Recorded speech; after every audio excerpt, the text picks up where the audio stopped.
Hey guys, what is up everybody and welcome to a new video. Today's video I wanna do follow up on my previous video where I was talking about Amazon Europe, because you had several questions which probably needed to be answered, and this is like simple format, so I have all your questions here and I'm gonna just answer them and give you a little bit more explanation. I'll try to do my best. So if after this video you still have some questions, feel free to ask them in the comment section below, and we'll see what kind of challenges you have and we will try to sort them out. So question number one: can I sell on Amazon if there is no Amazon marketplace in my home country? Yes, in European Union there are like 27 27 countries, but only a few of them have Amazon Marketplace. And let's say if you're in Austria or Switzerland, the most probably you're gonna use Amazon Germany. And the simple question: yes, you can start with marketplace in different country. The only thing which I would advise you to do is to start with the country where you understand the language or you understand the specifics, because you definitely in the very beginning you will be communicated by Amazon staff, even though they all speak English and you can have communication and support in English. Sometimes you just need to understand specifics because your product has to be adapted for this particular marketplace. Let's say if you're just new business and you're starting on Amazon, in most of the cases you're going to have certain procedures to go through, and for you it will be much better if you understand the language. So once you sort it out with one marketplace, it will be much easier for you to basically expand your area of sales or cover other countries within Pan-European FBA program. But yeah, just start with one country, make sure that you nailed everything within one country, and then go broad, because if you try to do it from the very beginning, you're probably gonna stuck with a lot of paperwork and a lot of negotiation and things to do. So start with one country, nail it, make sure you're good there, and then expand. What is the difference between selling non-EU products and EU-made products? Yeah, that is a typical question. For those of you who are outside of European Union and maybe you're in the States or some other country, yeah, kind of European Union has this initiative to support domestically produced products. I believe many countries do that. And if you're in European Union and your products produced or assembled in European Union, in most of the cases you don't really need to go through the procedure of certifying your product, because it's already made from certified components. And in this case, because being produced in European Union gives you easy access to all marketplaces within the European Union. If you want to import the product, let's say from other countries, let's say from China or India or any other country, in this case, you're going to go through the procedure of, first of all, making your product legal. So you need to import your product, you need to pay customs fee, and then you need to pay VAT, which is value-added tax, and it can vary between 90 and 25% depending on the country where you are. And then you need to make sure that your product is eligible for sale in all of those European countries. So you need to make sure that it answers all the requirements for this niche or segment or product group.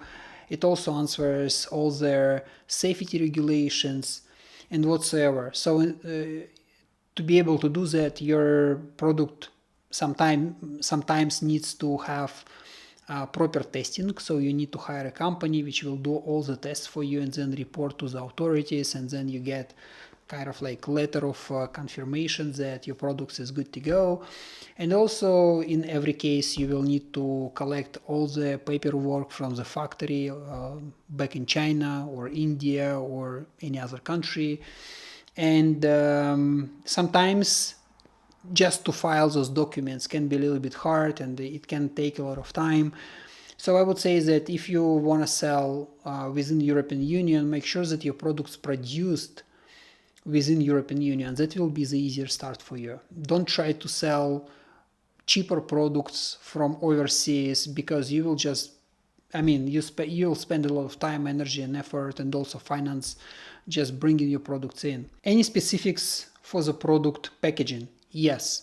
So because European Union is kind of multicultural, multilingual environment, the biggest challenge here is to make sure that the product which you want to sell within the European Union is, let's say, can be understood in every state where you have Amazon Marketplace.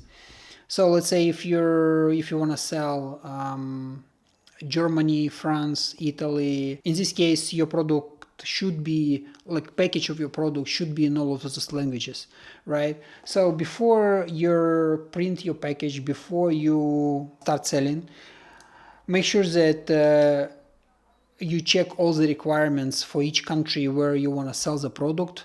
I mean, if you go with Pan-European FBA, just go to all those Amazon marketplaces, see what are the languages for those marketplaces, and also do research on your product, how your product should be complied with, with regulations in all of those countries. In most of the cases, if you really want to expand your business and if you want to go broad in Europe and if you want to sell in Europe, it's better to find consulting company which will basically answer all your questions for this particular niche. Let's say if you want to sell cosmetics, there is one company. If you want to sell children product, that can be another sphere of expertise.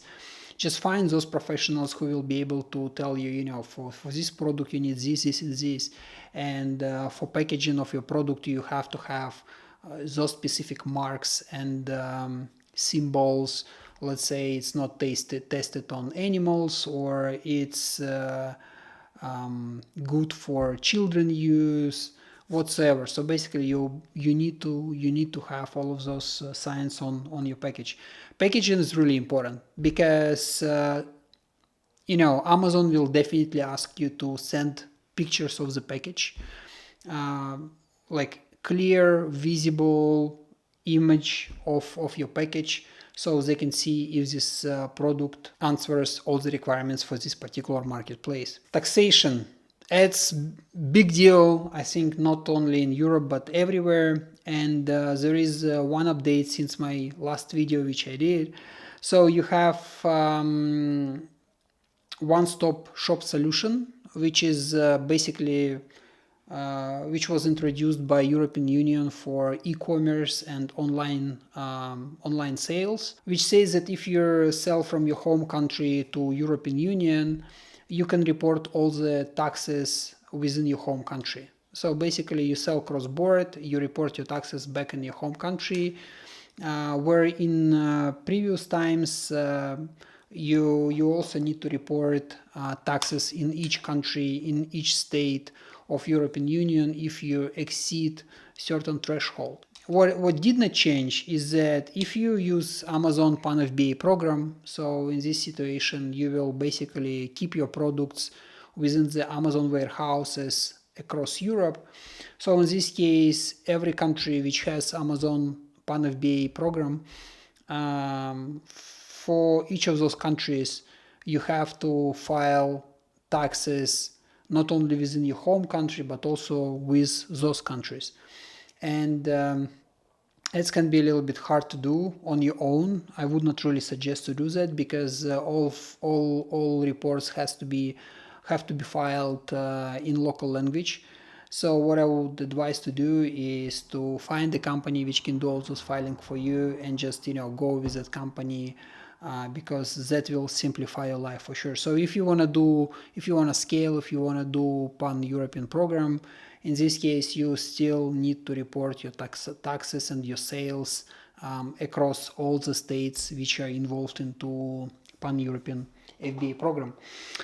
What is the advantages of Pan-FBA? Should I go for Pan-FBA? I think yes, don't go for Pan-FBA right from the beginning because that's going to be pricey for you and it kind of can steer your focus. I would advise that go to Pan-FBA program when you're already reached a certain level within your home marketplace, and that will give you access, of course, to more people. It will give you access to more countries, and it will increase your sales, and that also will give simple access to your products for people, because if you sell with a Pan-FBA program, your products will be eligible for Amazon Prime delivery, and we know that if your products can be delivered within the Amazon Prime, people usually tend to buy such products because they just much quicker to get, so that's going to be also low logistics cost for you.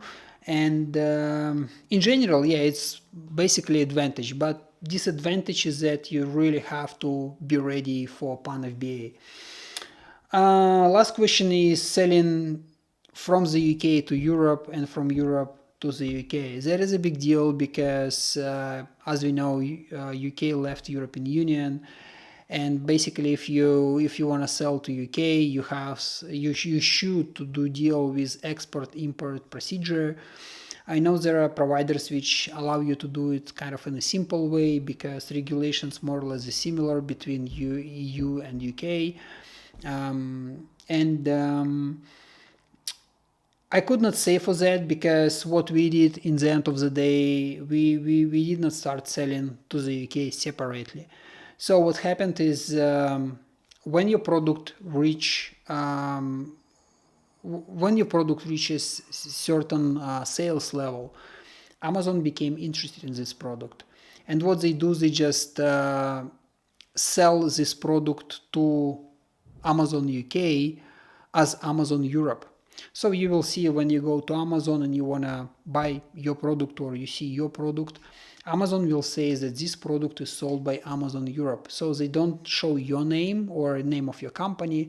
They will tell you that this is Amazon Europe. So what they do, basically, Amazon buys your products from you in Europe, and then somehow they sort out logistics how to sell it in the UK.